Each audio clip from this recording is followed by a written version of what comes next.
Good morning. Hope everyone's doing well out there. So I stopped at this gas station to get some fuel on this Thanksgiving. It's very cloudy, looks like rain. I see this Blue Rhino truck right here. The guy lugging the propane tanks right there. I did this job many, many years ago. After I gave up driving over the road for Swift, I took a job as a delivery driver for that same company, Blue Rhino, in Pennsylvania. And a couple months into the job, I almost lost my life on 695, the Towson, Maryland split, the famous 695. Yes, one of the highways of hell of the USA. But full truck, early in the morning, on my way to make deliveries in the Towson area. I would deliver to all the Home Depots and gas stations, just like this gentleman's doing. And 3 vehicles decided to stop in the middle of the highway, which caused the tractor trailer in front of me to swerve, hit another truck.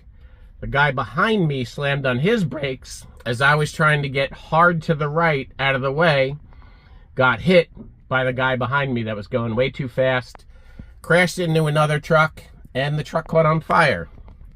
My truck at the time was white. That's why I will never in my life drive a white vehicle, a rental. Like, nope, it's not happening.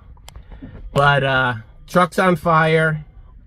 My life was saved by 3 landscapers that jumped in with pry bars to get the dash off of me as the truck's on fire.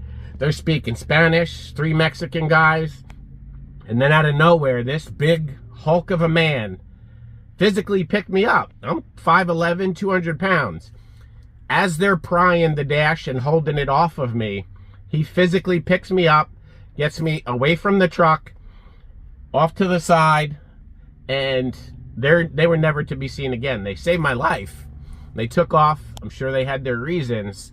But that day, you can look it back up in history, I was airlifted to Baltimore Shock Trauma Unit and spent a couple days there, and that was the last day I drove the propane truck. But every time I see one of these trucks, it makes me think of that story. Yeah, thank you to those 4 gentlemen that saved my life. I'm glad to still be here. And on this Thanksgiving, I'm giving thanks for still being alive and that day. As always, stay safe. Make it a great day. Be careful out there driving. Happy Thanksgiving to all of those that celebrate.